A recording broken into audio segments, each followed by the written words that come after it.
Well, good afternoon, ladies and gentlemen. Welcome to the campus of Georgetown University and to another in a series of conferences sponsored by the Religious Freedom Project of the Berkley Center for Religion, Peace, and World Affairs. I'm Tom Farr, and I direct the Religious Freedom Project.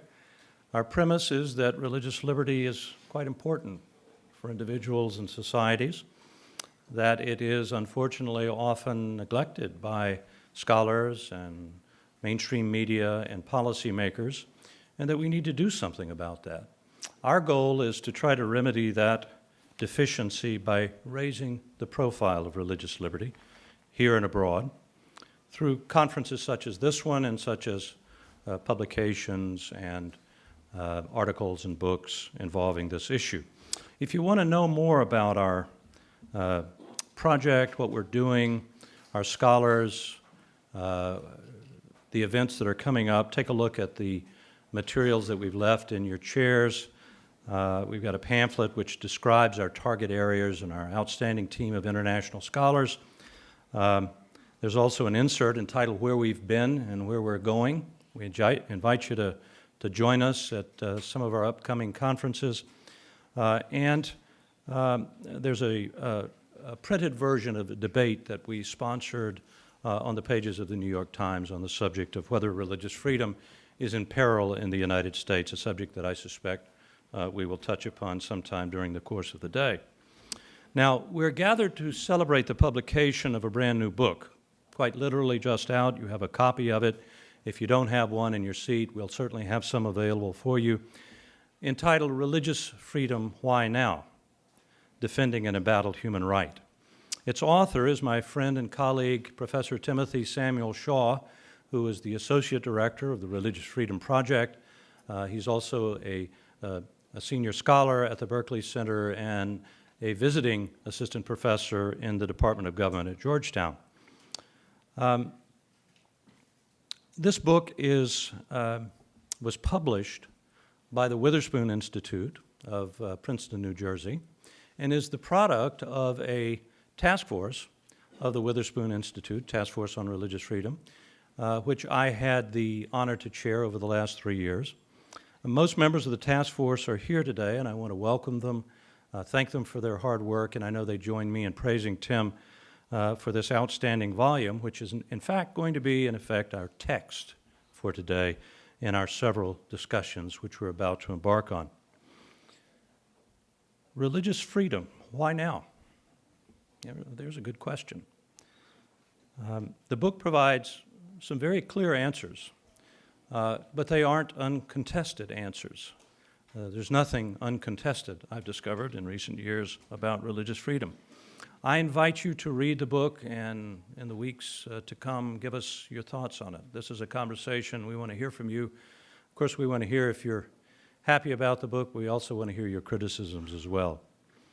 We've always known that religious freedom was one of the major issues of the day, but we could not have imagined that it would zoom to the headlines almost on the very day of its publication. It's in the news daily, as you know, the HHS mandate and the question of whether the mandate to provide contraception, abortifacient, sterilization overrides religious liberty, or does it not?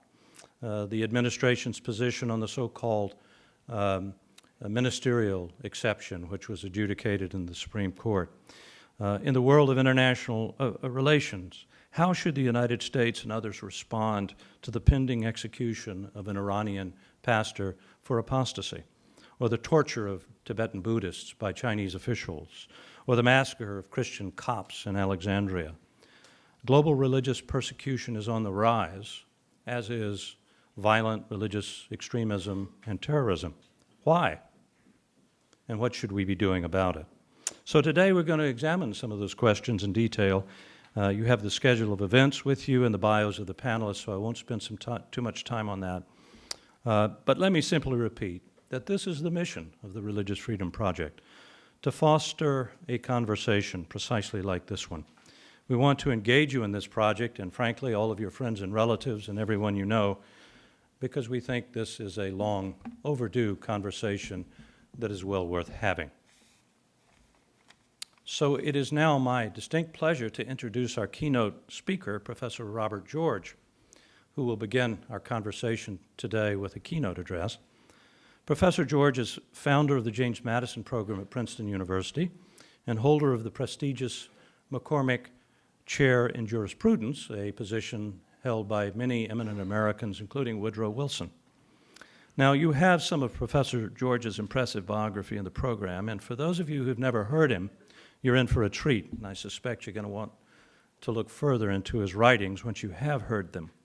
He is justly renowned, not only in the United States, but worldwide, as one of the profound thinkers of our time, especially on questions involving law and public morality. What I'd like to do in introducing him to you is give you briefly a feel for a couple of things that aren't in the biography. First, here's a flavor for the central moral and political argument for which he has become so widely known, widely praised, and in some quarters widely vilified. In his 2001 book, The Clash of Orthodoxies, which I highly recommend to you, Professor George notes that many of our political disagreements today, such as over abortion or same-sex marriage, pit conservative religious groups of all stripes against secular and religious liberals. He asks whether the predominance of Orthodox Christians and Jews on one side of the debate and of secular liberals on the other side of the debate indicates that the battle is in fact between the forces of faith and reason.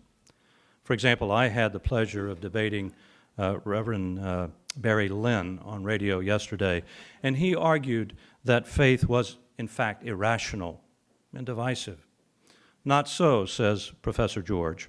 As he puts it in the Clash of Orthodoxies, and I quote, "I want to show that Christians and other believers are right to defend their positions on key moral issues as rationally superior to the alternatives proposed by secular liberals. My criticism of secular liberal views is not that they're contrary to faith.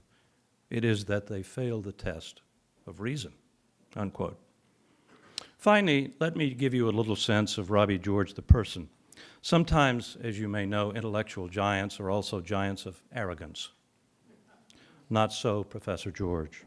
Something about him actually seems to endear him to his fiercest intellectual critics, and there are many. For example, the very liberal Cornel West for years co-taught courses with Professor George at Princeton and routinely refers to him as a brother and a friend. Supreme Court Justice Elena Kagan, whose agreements with Professor George on issues of public morality are probably not, to put it mildly, extensive, once said that Robbie George is, and I quote, "one of the nation's most respected legal theorists.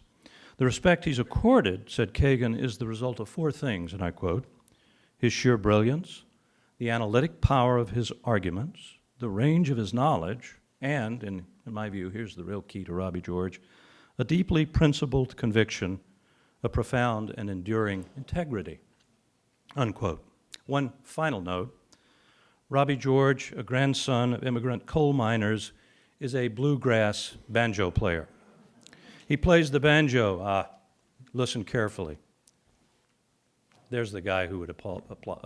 I won't mention his name. He plays the banjo in the styles of Earl Scruggs, Don Reno, and Bella Fleck. As a teenager, he performed with bluegrass bands in coffee houses and country fairs in West Virginia, Maryland, and Virginia.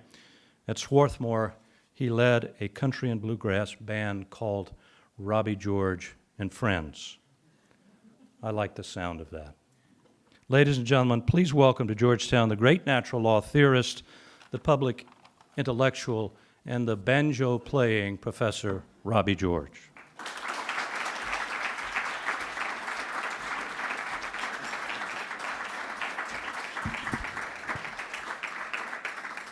Well, thank you very much. Now that I've been outed, I guess the world knows what I spend my time really doing, which is playing the banjo.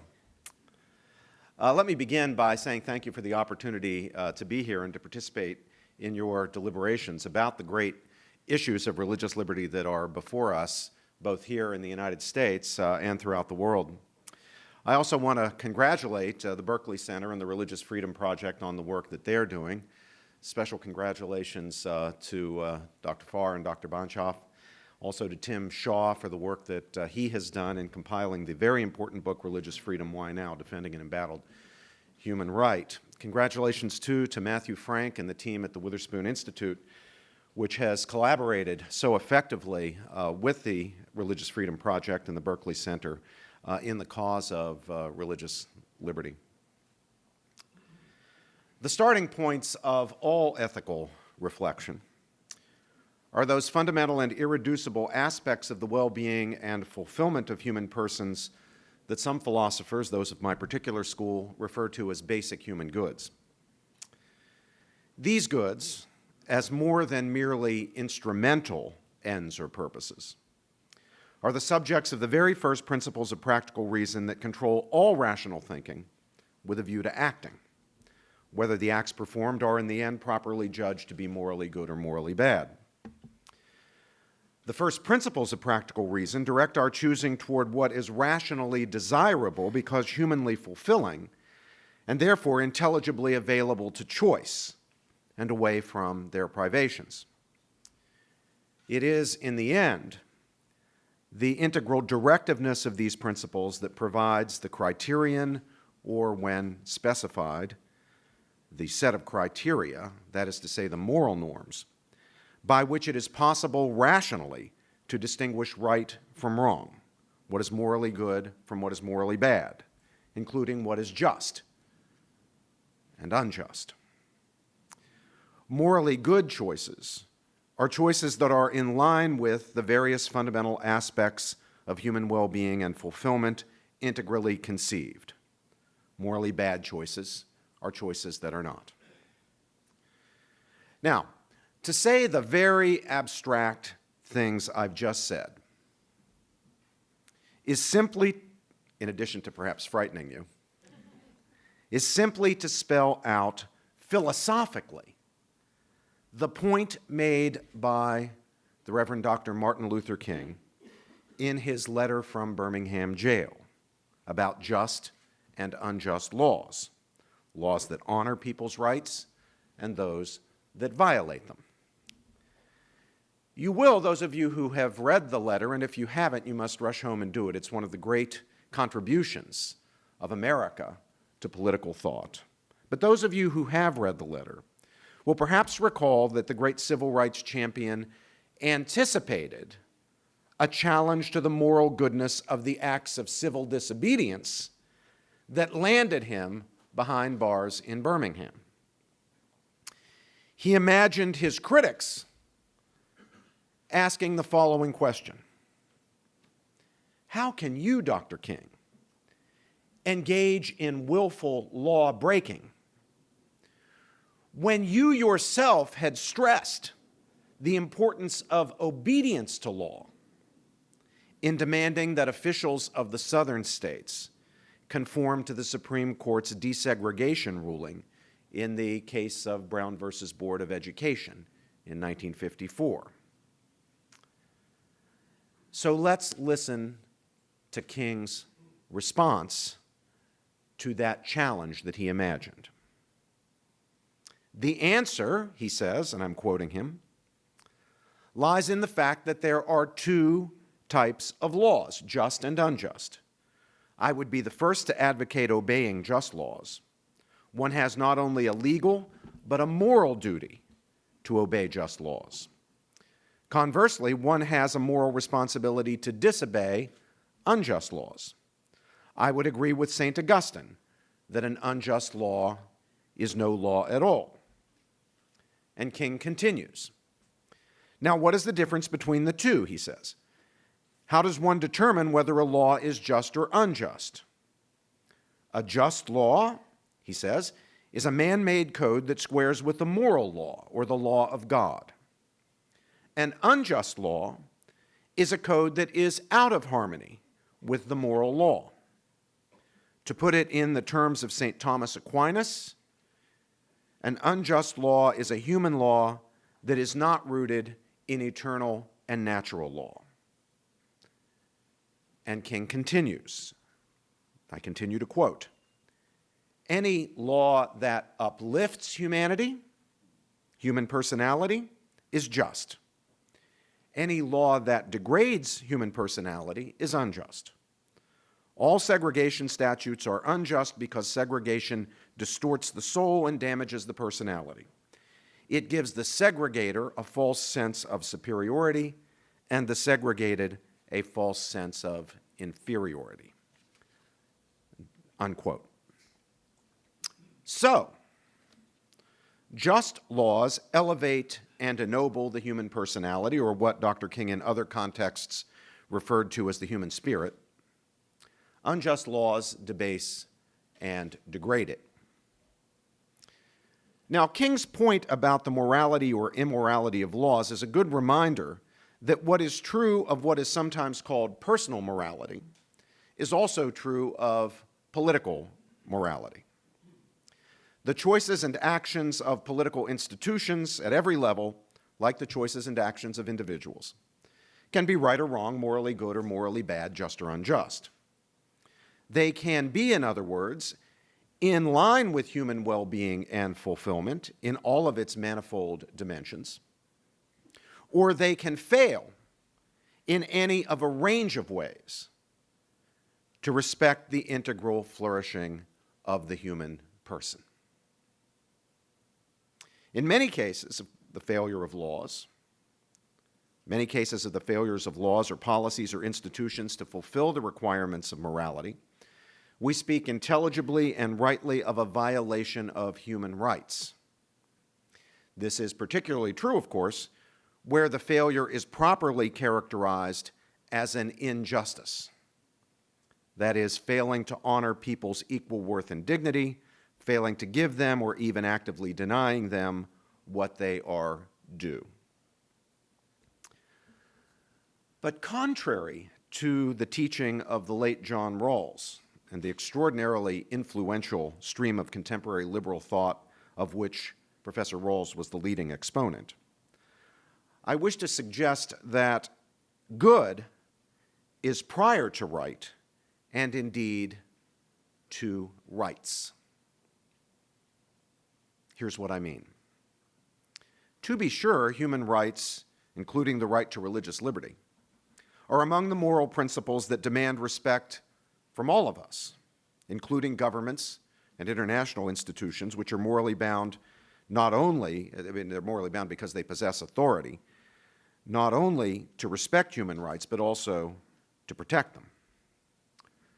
To respect people, to respect their dignity, is to, among other things, honor those rights. That's what it means to respect people. That's what it means for a government or an international institution to respect their own citizens, to respect human beings, including to respect the right that we are gathered today to lift up to our fellow citizens and defend, namely, of course, the right to religious freedom. Like all moral principles, however, human rights, including the right to religious liberty, are shaped and given content by the human goods they protect. In that sense, that's the sense in which I mean the good is prior to the rights, to the right, and even to the rights. Rights in this sense are not mere abstractions. They're connected to because they protect human goods. Rights, like other moral principles, are intelligible as rational action guiding principles because they are entailments and, at some level, specifications of the integral directiveness or prescriptivity of principles of practical reason that direct our choosing towards what is humanly fulfilling and enriching, or as Dr. King would say, uplifting, and away from what is contrary to our well-being as the kind of creatures we are, namely human persons, rational animals. And to give a complete account, we would have to go into all the complexities of human nature, all the complexities of human being. The fact that we are animals, we are organisms, and therefore are capable of flourishing or failing to flourish or declining in respect of our physical well-being, our health.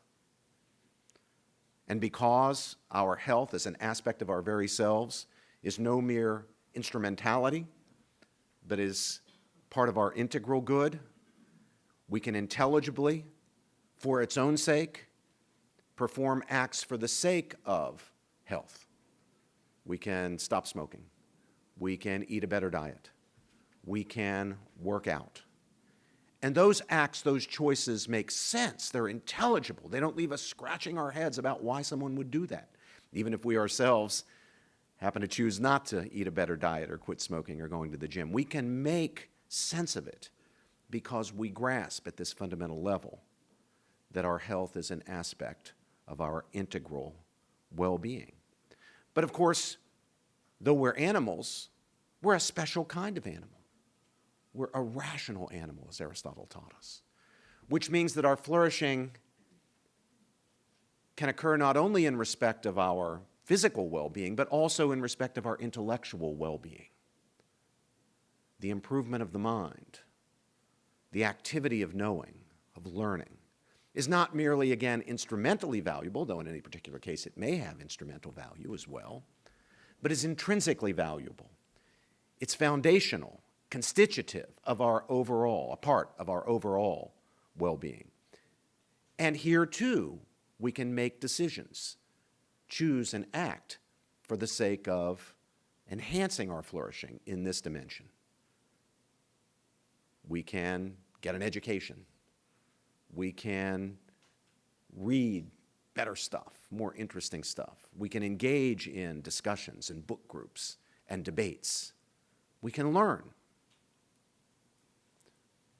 We grasp the intelligibility of those activities because we understand at the most basic level that as intellectual creatures, as rational animals, our flourishing also consists in our intellectual well-being. And think of additional complexities to us.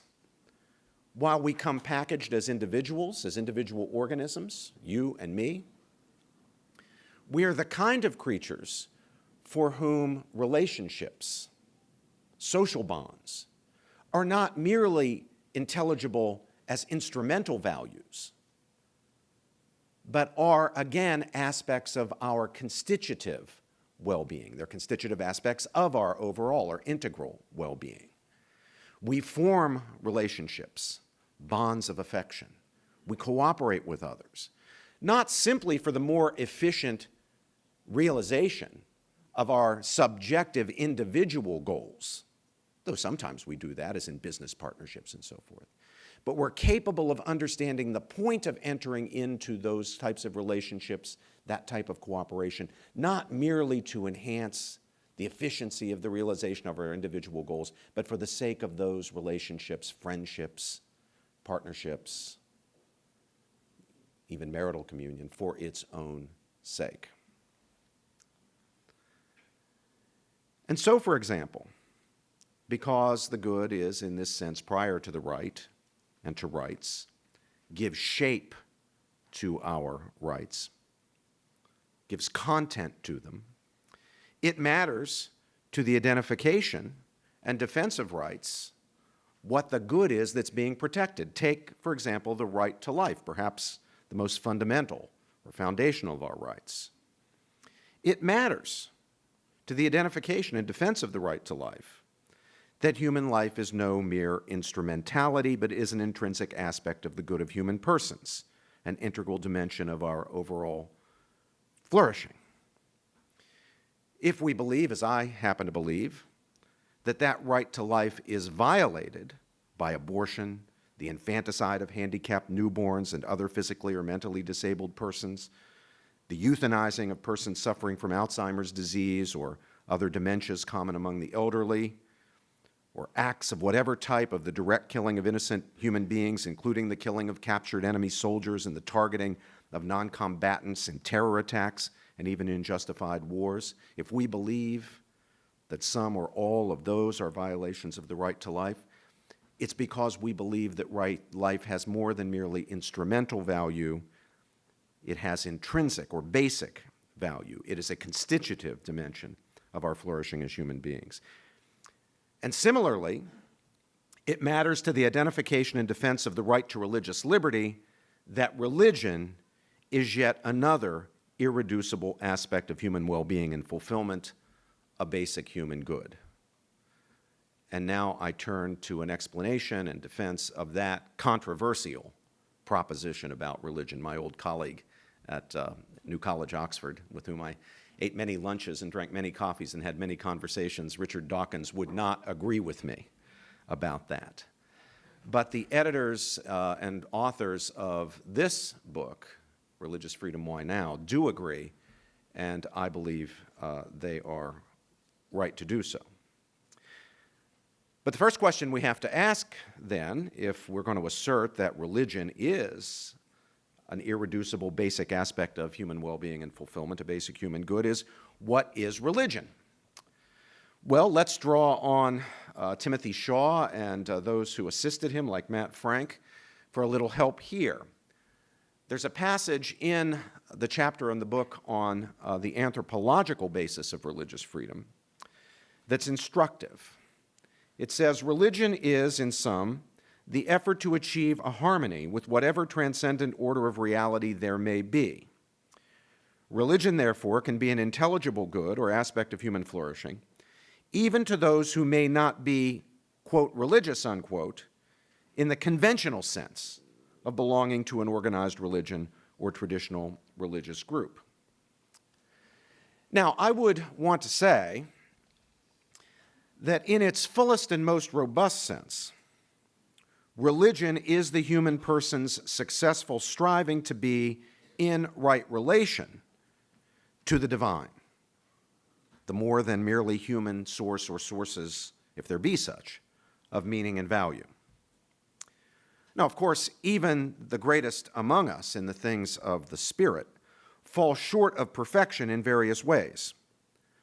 But in the ideal of perfect religion, the person would understand as comprehensively and deeply as possible the body of truths about spiritual things, and would fully order his or her life and share in the life of a community of faith that is ordered in line with those truths. In the perfect realization of the good of religion, not actually possible, but an ideal, one would achieve the relationship that the divine, say God himself, assuming for a moment the truth of monotheism, wishes us to have with him.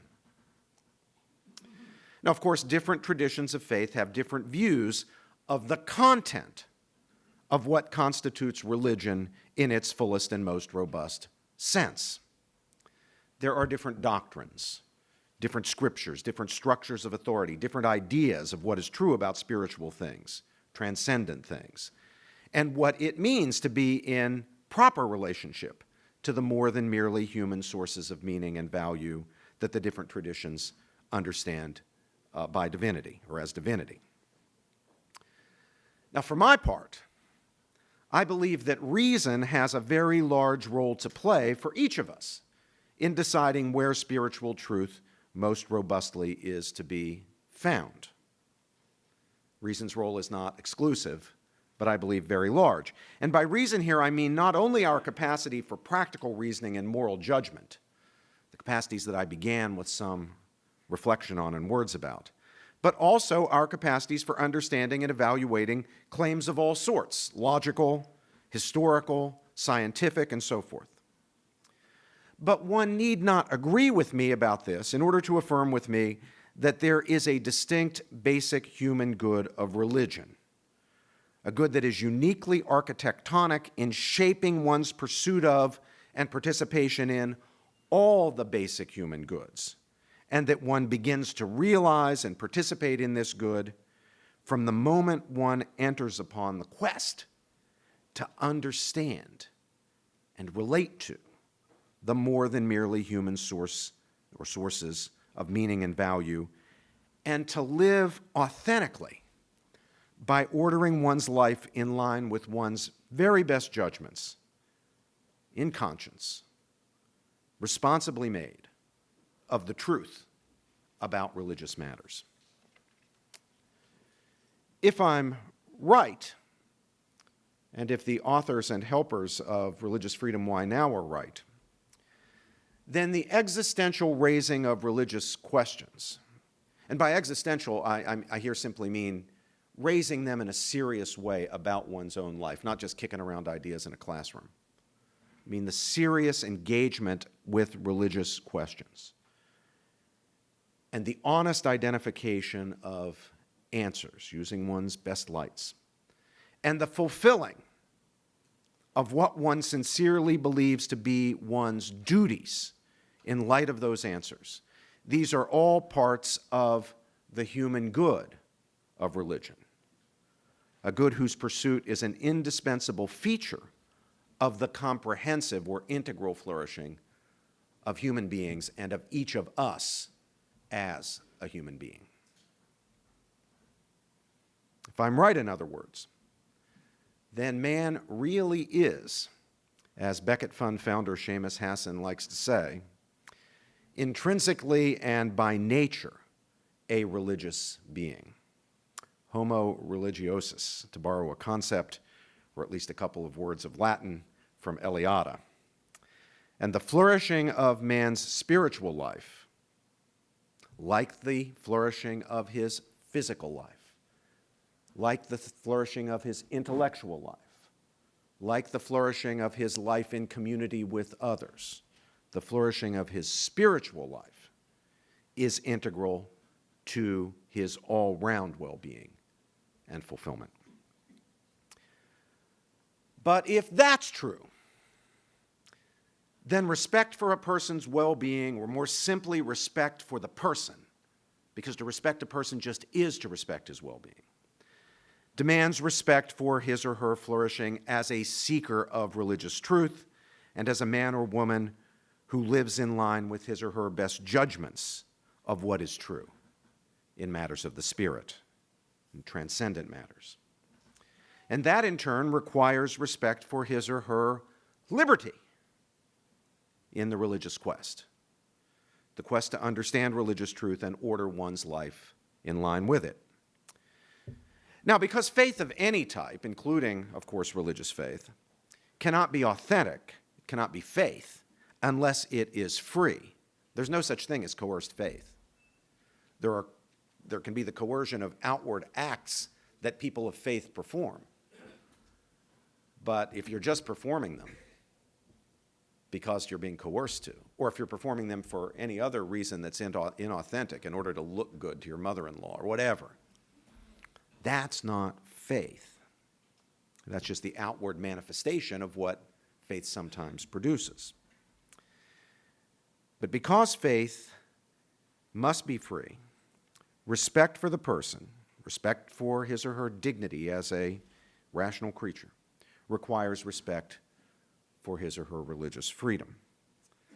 That's why it makes sense from the point of view of reason, and not merely from the point of view of the revealed teaching of a particular faith, any particular faith, though many faiths, of course, proclaim the right to religious freedom on theological and not merely philosophical grounds, and that's great, to understand religious freedom as a fundamental right.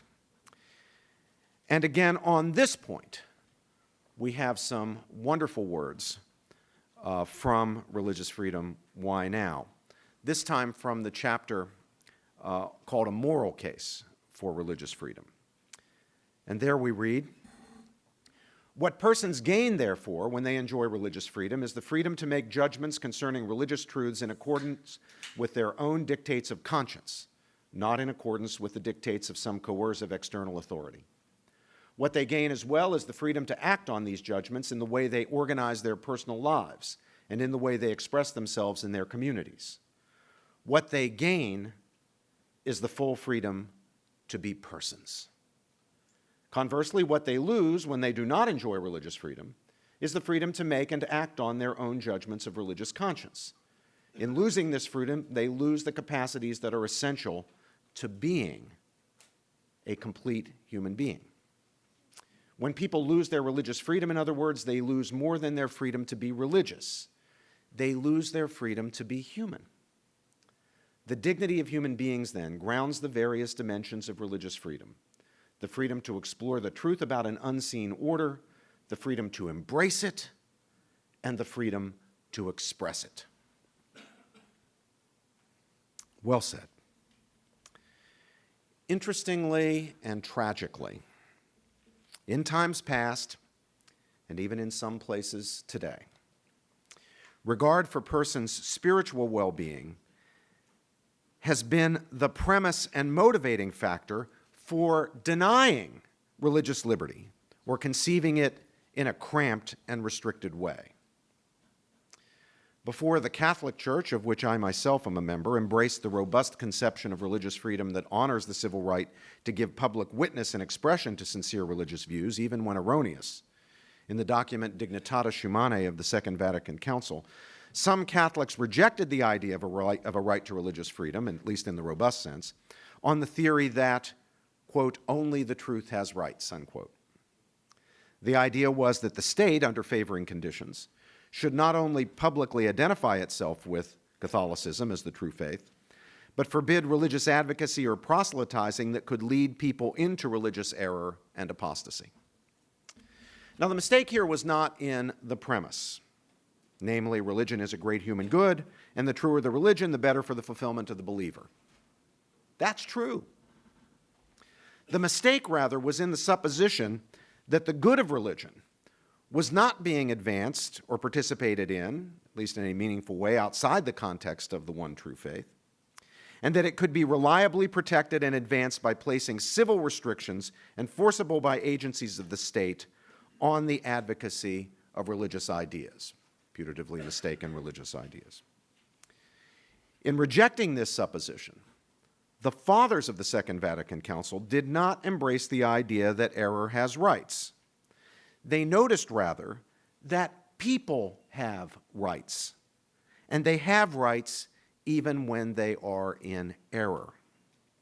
And among those rights, integral to authentic religion as a fundamental and irreducible aspect of the human good, is the right to express and even advocate in line with one's conscientious obligations what one believes to be true about spiritual matters, even if one, in his beliefs, in one way or another, is somehow off the mark. Indeed, even if what one believes is false. When I have assigned the document Dignitatis Humanae in courses addressing questions of religious liberty, I've always stressed to my students the importance of reading another document of the Second Vatican Council called Nostra Aetate together with it. Whether one is Catholic or not, I don't think it's possible to achieve a rich understanding of the Declaration on Religious Liberty, Dignitatis Humanae, and the developed teaching of the Catholic Church on religious freedom without considering what the Council Fathers proclaim in the Declaration on Non-Christian Religions, which is what Nostra Aetate is, the Declaration on Non-Christian Religions. In Nostra Aetate, the Fathers pay tribute to, and I quote, all that is true and holy, unquote, implying and then explicitly saying that there is much that is good and worthy in non-Christian faiths, including Hinduism and Buddhism, and especially the monotheistic and Abrahamic traditions of Judaism and Islam. In doing so, they give recognition to the ways in which religion, even where it does not include the defining content of what the Fathers, as Catholics, believe to be spiritual truth in its fullest and most robust sense, namely the incarnation of Jesus Christ, nevertheless enriches, ennobles, and fulfills the human person in the spiritual dimensions of his being. This is to be honored and respected, the Council Fathers teach, because the dignity of the human being simply requires it. Naturally, the non-recognition of Christ as the Son of God must count for those Catholic bishops who were the fathers of the Council as a falling short in the non-Christian faiths. Even the Jewish faith, in which Christianity is itself rooted and which stands according to Catholic teaching in an unbroken and forever unbreakable covenant with God, just as the proclamation of Christ as the Son of God must count as an error in Christianity from a Jewish or Muslim point of view. But the Fathers teach this does not mean that Judaism and Islam are simply false and without merit, just as neither Judaism nor Islam teaches that Christianity is simply false and without merit. On the contrary, these traditions enrich the lives of their faithful in their spiritual dimensions, thus contributing vitally to their fulfillment. Now, the Catholic Church has no monopoly on the natural law reasoning by which I am today explicating and defending the human right of religious liberty. But the Church does have a deep commitment to such reasoning and a long experience with it. And in Dignitatis Humanae, the Fathers of the Second Vatican Council present a natural law argument for religious liberty. Indeed, they begin by presenting a natural law argument before supplementing it with arguments appealing to the authority of God's revelation in sacred Scripture. So let me ask you to linger with me a bit longer over the key Catholic texts so that I can illustrate by the teachings of an actual faith how religious leaders and believers, and not just statesmen concerned to craft national or international policy in circumstances of religious pluralism, can incorporate into their understanding of the basic human right to religious liberty principles and arguments available to all men and women of sincerity and goodwill by virtue of what Professor Rawls once referred to as our common human reason.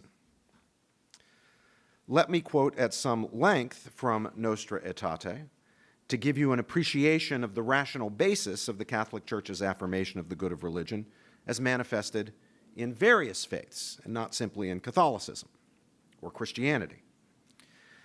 I do this in order to show how one faith, in this case Catholicism, can root its defense of a robust conception of freedom of religion not in a mere modus vivendi or in mutual non-aggression pacts with other faiths or in what the late Judith Sklar labeled a liberalism of fear, or much less in religious relativism or indifferentism, but rather in a rational affirmation of the human value of religion as embodied and made available to people in and through many traditions of faith.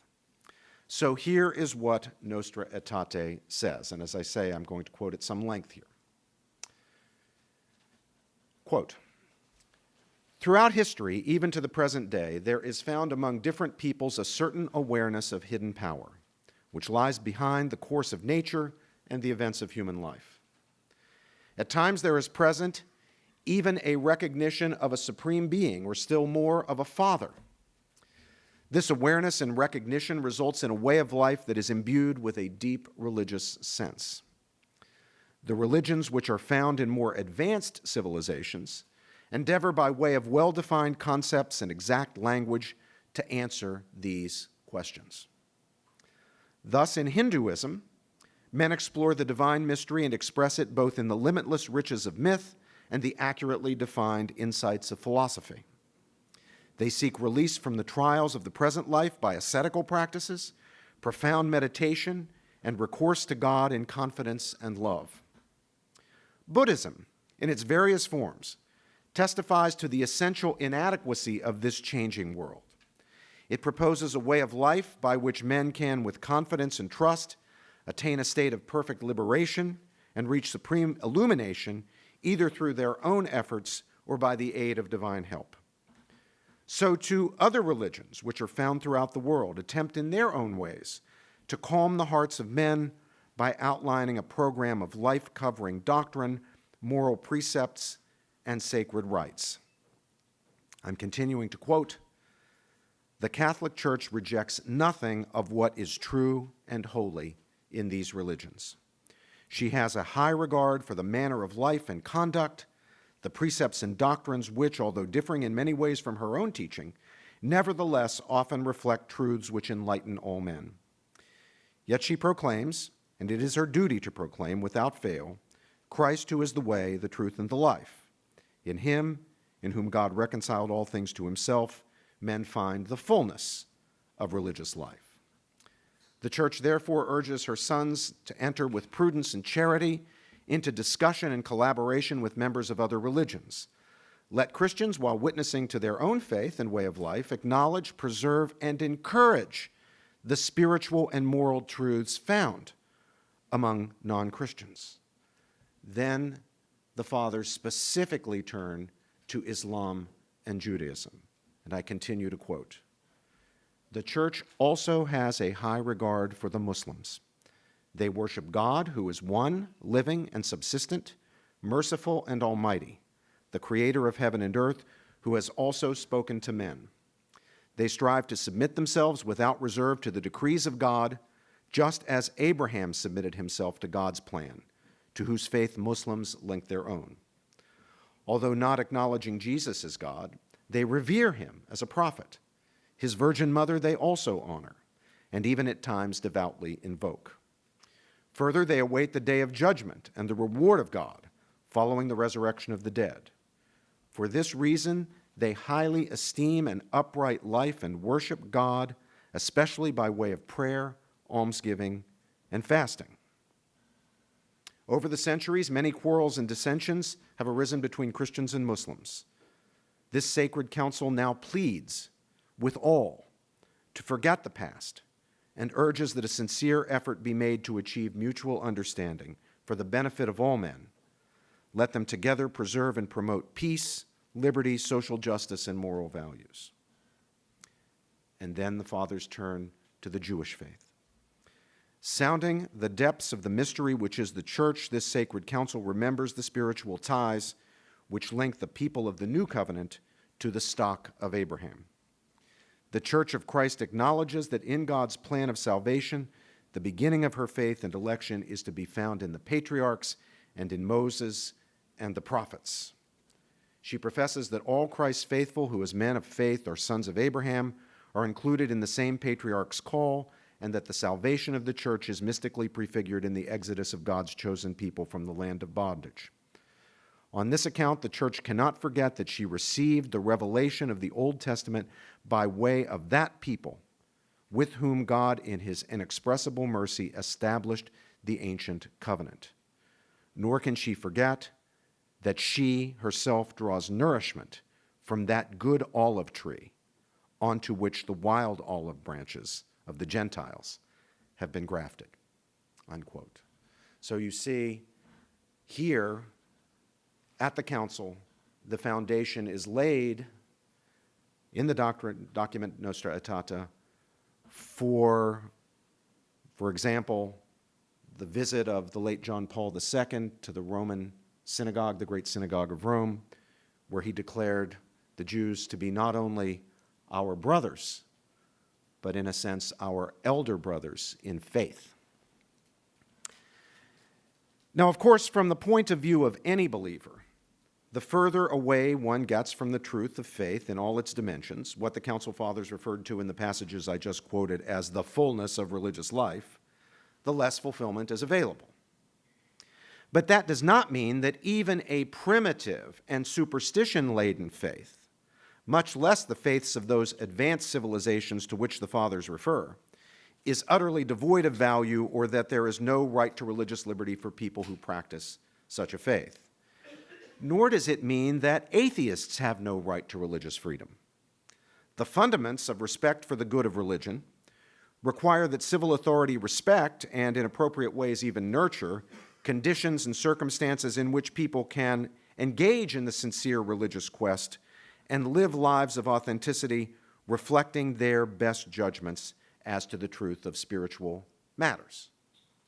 To compel an atheist to perform acts that are premised on theistic beliefs that he cannot in good conscience share is to deny him the fundamental bit of the good of religion that is his, namely, living with honesty and integrity in line with his best judgments about ultimate reality. Coercing him to perform religious acts does him no good, since faith really must be free and damages his dignity as a free and rational person. The violation of liberty, which will pertain not only to him, but affect the overall context and circumstance in which faith is pursued and practiced, the violation of liberty is worse than futile. It's not merely futile, it's worse than futile. not only does no good, does harm. Now, of course, there are limits to the freedom that must be respected for the sake of the good of religion and the dignity of the human person as a being whose integral fulfillment includes the spiritual quest and the ordering of one's life in line with one's best judgment as to where spiritual truth lies and what it requires. Gross evil, even grave injustice, can be committed by sincere people for the sake of religion. Unspeakable wrongs can be done by people sincerely seeking to get right with God or the gods or their conception of ultimate reality, whatever it is. The presumption of respecting liberty, the presumption in favor of respecting liberty, especially for the state, must, for the sake of the human good and the dignity of the human person as free and rational, be powerful and broad. It's a strong presumption. We need to respect people as free and rational creatures, creatures who, according to Judaism and Christianity, are made in the very image and likeness of God. But the presumption is not irrebuttable or unrebuttable. Even the great end of getting right with God cannot justify a morally bad means, especially a deeply unjust means, even for the sincere believer. I don't doubt the sincerity of the Aztecs in practicing human sacrifice, or the sincerity of those in the history of my own tradition of faith who used coercion and even torture in some cases in the cause of what they believed was religiously required. But these things are deeply wrong, deeply unjust, damaging, inhumane, and need not and should not be tolerated in the name of religious freedom. To suppose otherwise is to back oneself into the awkward posture of supposing that violations of religious freedom and other injustices of equal gravity must be respected for the sake of religious freedom, and that can't be right. Still, to overcome the powerful and broad presumption in favor of religious liberty, to be justified in requiring the believer to do something contrary to his faith or forbidding the believer to do something his faith requires, political authority must meet a very heavy burden. The legal test in the United States under the Religious Freedom Restoration Act is one way of capturing the presumption and the burden. To justify a law that bears negatively on religious freedom, even a neutral law of general applicability must be supported by a compelling state interest and represent the least restrictive or intrusive means of protecting or serving that interest. Now, we can debate, as a matter of American constitutional law or as a matter of policy, whether it is or should be up to courts or to legislatures to decide when exemptions to neutral general laws should be granted for the sake of religious freedom, or to determine, in other words, when the presumption in favor of religious freedom has been overcome. But the substantive matter of what religious freedom demands, the high standard and heavy presumption from those who exercise the levers of governmental power, whether here in the United States or anywhere else, should be something on which reasonable people of goodwill across the religious and political spectrum should agree, precisely because it is a matter capable of being settled by our common human reason. And I thank you very, very much for your kind attention.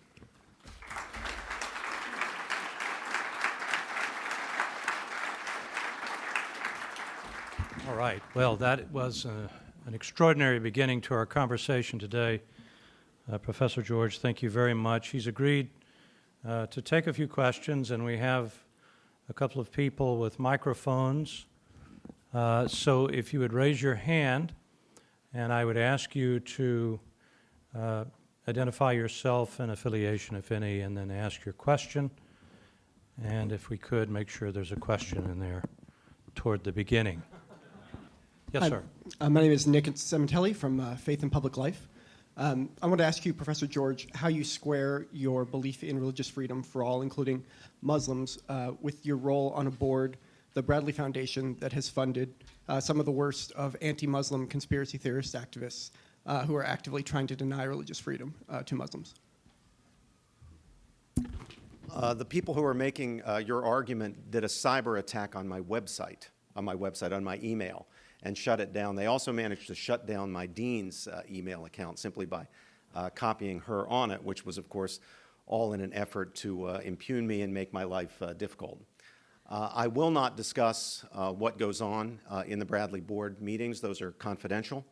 But I think the Muslims, including the Muslims who are here, know my record, which is crystal clear on Muslim-Christian relations and the dignity of Muslims and the rights of Muslims. And since they know it, they know that they have a friend on the Bradley board. Okay. Sarah Posner with Sure. Religion Dispatches. What's your reaction to legislative efforts to ban the application of Sharia law in American courts? They are deeply misguided. And there's an excellent article in this current issue of First Things magazine by a law professor named Robert Vischer at the University of St. Thomas in Minnesota. And Vischer makes the very important point that these laws are crafted in some cases in ways, these anti-Sharia laws, that would undermine the religious freedom of all, that you're putting into place sometimes in these laws tools that could be seized easily upon by radical secularists in order to diminish the rights of all believers. Now, we shouldn't need that argument. It's enough that they unfairly target Muslims, that they diminish the rights of Muslims. But Vischer, I think, is wise to make the practical point that the premises of those laws put other religious faiths at risk as well. Richard Fulton from the American Jewish Committee. Yeah. Thank you, first of all, for a very challenging and thought-provoking presentation. Much of the current controversy over the application of portions of the healthcare law to religious institutions has turned on protecting the religious liberty of those institutions. One hears a countervailing argument that the religious liberty of the individuals who want access to that health care is itself being endangered by not applying, at least to some extent and to certain institutions, those provisions. So I wonder if you could talk about how you see those being reconciled, since clearly the religious liberty interests of both sides need to be taken into account. Well, I don't think I would characterize it the way that you characterize, and that probably reflects a background moral political difference of opinion between the two of us. I have heard the argument that you're making being made. I've tried to address it together with my two co-authors, Sharif Girgis and Ryan Anderson, in a piece that appeared on Monday on the public discourse, specifically on the mandate, responding to a critique of the bishop's position from the editors of America magazine, which is a Jesuit, longstanding Jesuit magazine. The status quo was disrupted when the Obama administration made the decision that employers would be compelled to provide insurance coverage for contraceptives, abortifacients, sterilizations. The response among people who disagree with those things, and not just Catholics, was, well, wait a minute, you can't legitimately force us to provide those. We're not asking for the power to keep other people from, including our employees, from having those things or buying those things or even having access to those things. We're not even saying at this point in the argument that the government can't give them away. Just please leave us out of it. We weren't providing these things because our faith and our consciences prevent us from supplying them or supplying the insurance coverage. Please don't compel us. So I don't see a parity or a symmetry here. I recognize that you do. I understand the argument. But from my point of view, there is no parity or symmetry here. All the church and religious employers and lay people who happen to be religious are saying is, please don't compel me to supply this coverage. Yeah, go ahead. Just to be clear, I'm stating an argument as opposed to necessarily stating my own perspective.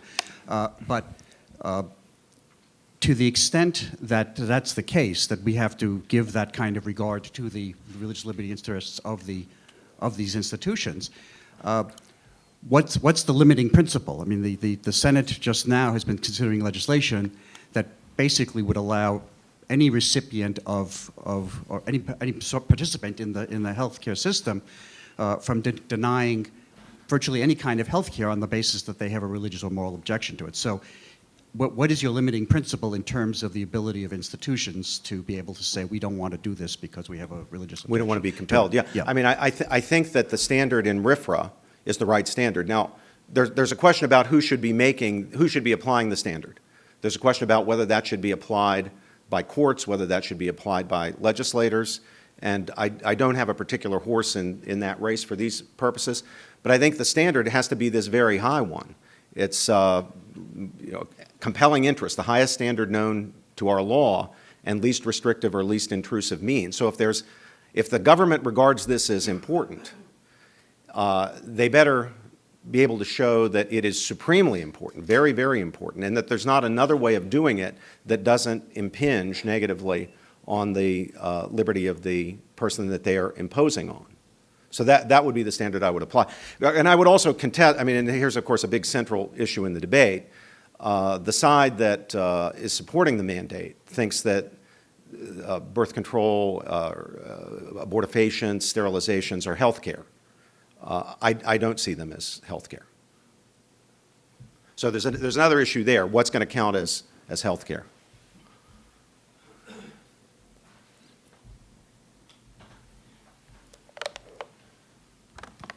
Hi there, Andrew Litchie, Tocqueville Forum on the Roots of American Democracy here on campus. Thank you so much for your talk.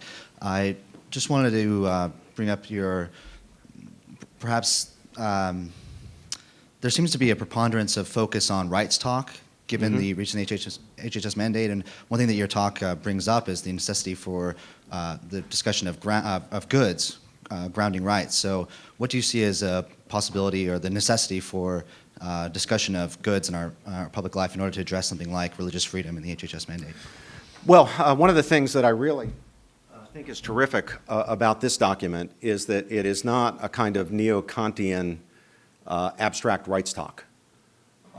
It does defend a right, but it defends a right precisely by grounding it in the human goods, the human needs, the aspects of human well-being that religious liberty is meant to protect and has its intelligibility as protecting. Now, there are some people who say that we, as a political culture, have become so obsessed with rights talk that it's no longer possible to talk about goods and well-being and human dignity and so forth. But I don't agree with that. I mean, just an empirical. I mean, it would be, if it were true, it would be very regrettable. But I don't think it's true. I see plenty of people out there. Think about the great Leon Cass in the area of bioethics, and not just intellectuals, but also people in public life who are trying to focus on what the real implications for real human lives of these issues are. The civil society movement, people like the folks at the Institute for American Values. I'm going to leave out very worthy organizations here by mentioning a few, but at the Institute for American Values, or at the Ethics and Public Policy Center, or here, or at the Witherspoon Institute, people who are fighting poverty, who are not just appealing to some abstract right to live with the basic level of dignity, but are concerned about the real humanity of the situation and are therefore willing to talk not simply about rights, but about goods and interests and needs. So I don't think the picture is quite as bleak as some people think. Now, have we gone too far in the language of rights? Yeah, I suppose that's right. I agree with Mary Ann Glendon in her book, Rights Talk. And we've gone too far for two reasons. I mean, there are two reasons I think we shouldn't go as far as we've gone. One is some issues simply get left unaddressed if the only currency of discourse is the language of rights. Number two, and Glendon makes this point as well, you get so focused on rights that you forget about responsibilities. And you begin to run together the thought, I want thus and so, with I have a right to thus and so. I think that's in part what's going on in the debate over the HHS mandate. The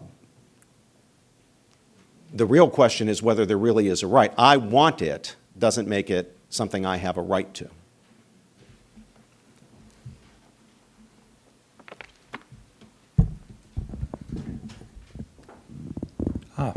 Sorry. If you'll wait for the microphone, it's coming. Al Milliken, AM Media. Earlier this week on cable television, I heard Frankie Schaefer, the son of Francis Schaefer, mention your name, putting you in the category. Little old me? Did you hear that, or you heard about No, it? I actually, someone sent it to me on the an article that he did on the Huffington Post. It turns out that I'm a theonomist and a disciple of a guy, I had to look him up, named, what's his name? Rushdoony, Caleb or something Rushdoony. What's his name? Moses Rushdoony. So I finally found out the source of all my thinking. It's this guy I never heard of named Rushdoony. What's your question? Yeah, I was, well, he mentioned, I guess, the founder of the First Things, and then his father, Francis Schaefer. I was curious, and he was, my understanding, he was categorizing you as part of the thinking and the intellectual thought behind the religious right. And I was curious in particular, any impact that his father, Francis Schaefer, had on you. No, I'm afraid not. I mean, Francis Schaefer is someone I'd heard of over many years. I don't recall ever having read anything by him. I know he was very influential in the evangelical Protestant movement, and especially influential in bringing the evangelical Protestants to the pro-life position. That, I think, is regarded as his principal achievement. But he doesn't represent a school of thought that I'm associated with in any way. As far as I know, he's a very good man, and I like the fact that he brought evangelicals into the pro-life movement. As for Frankie Schaefer, just have a look at what he writes, and it'll be clear what's going on.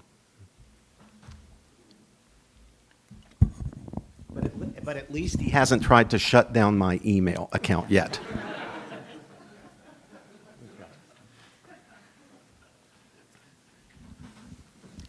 So you were talking about rights versus Yeah. something you have a right to and something that you just want. Yeah. Would you put same-sex marriage in the category of a right or a want? No, I don't think it's a right. There are people who want it, but here we have a very big debate about the nature of marriage. All right?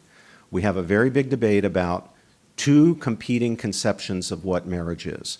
One that might be called the conjugal view, the historic view that we've had in this society, that marriage is the lifelong, permanent sexual bond, a multi-level relationship founded on bodily union, made possible by reproductive complementarity of a man and a woman. That's now being challenged by what might be called a revisionist view that would treat marriage as an emotional bond, fundamentally an emotional bond between two people, regardless of whether they're opposite sex or the same sex. Now, there's some big, heavy-duty philosophical issues around there. This is not something that somebody can just solve with any kind of fast assertion. This is deep stuff, and it really matters.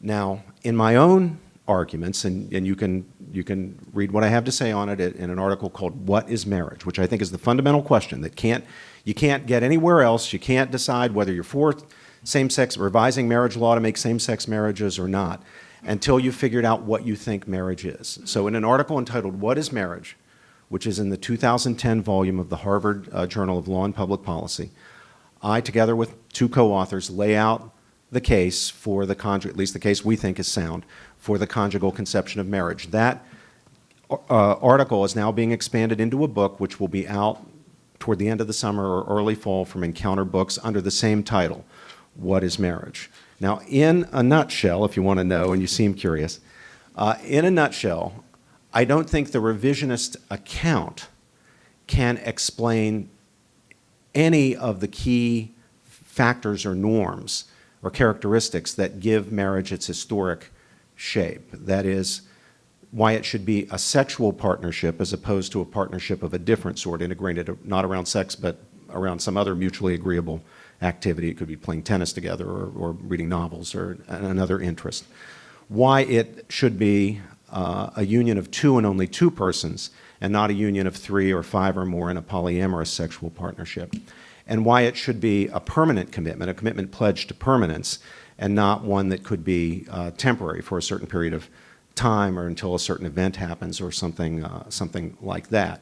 So that's the challenge that I and my co-authors have put out to people who are on the other side. And there have been efforts to meet that challenge. Kenji Yoshino, who's a very distinguished pro-gay rights professor at New York Law School, has engaged in a back and forth with us, so has Andrew Koppelman. All of those are available online, and you can see how deep and heavy duty the debate goes. Go ahead. Well, I guess earlier in your talk, you were talking about the need for human, I'm paraphrasing, human fulfillment Yeah. being fundamental to the dignity of the person. And so I guess my question goes to why a particular religious view of marriage, which isn't shared by all people of your faith or any faith, there's disagreement among people of the same faith, should take precedence over the rights of someone for a definition of human fulfillment that you happen not to agree with. Well, first I'd point out that my argument is not a religious argument. I haven't said anything about religion or appealed to scripture or the authority of any church or religious institution. I'm really happy, really delighted to argue with my friends on the other side purely on the basis of the best rational philosophical arguments that can be made. If they have an answer to any of the 3 points that I just made in a very quick summary way for you, in which we develop at greater length in the argument, I would really be happy to hear the answer. Trouble is, so far, silence. No answer to these questions. So it seems to me not a religious dispute. And if we were to characterize one side's view, that is the side that favors conjugal marriage, as somehow necessarily a religious view, and the other side's view is not a religious view, then we need to know what, to use the language that our friend back here used, what the limiting principle is. So, for example, Newsweek magazine reports that we have 500,000 polyamorous households in the United States. That is, households composed of people who are in multiple sexual partnerships, not polygamous, but polyamorous, group marriages of more than two persons. Now, if they say their fulfillment is to be found in larger sexual ensembles than the standard two, is it an imposition on religion on them if we say, well, no, we believe that in line with human dignity, marriage is the union of two persons and not three or more? Is that an imposition and a violation of their religious freedom? It seems to me not, but I don't see what argument is available to people who want to run the argument that you just set out. What argument is available that would provide an answer to why stop with same-sex partnerships? And sure enough, predictably enough, more than 300, in some cases many very, very famous and distinguished activists, lawyers, journalists, Gloria Steinem, Barbara Ehrenreich, Kenji Yoshino, my colleague Cornel West at Princeton, have put out a statement called Beyond Same-Sex Marriage. And what does the statement Beyond Same-Sex Marriage say? It says, look, we can't throw other sexual minorities under the bus in the cause of same-sex marriage. We need to recognize on the same terms what they call multiple partner relationships. So this isn't some theoretical thing, scare tactics, reductio ad absurdum that no one would ever actually propose. No, it's the logic of the thing playing itself out. Join me in thanking Professor George. Thank you, Robert.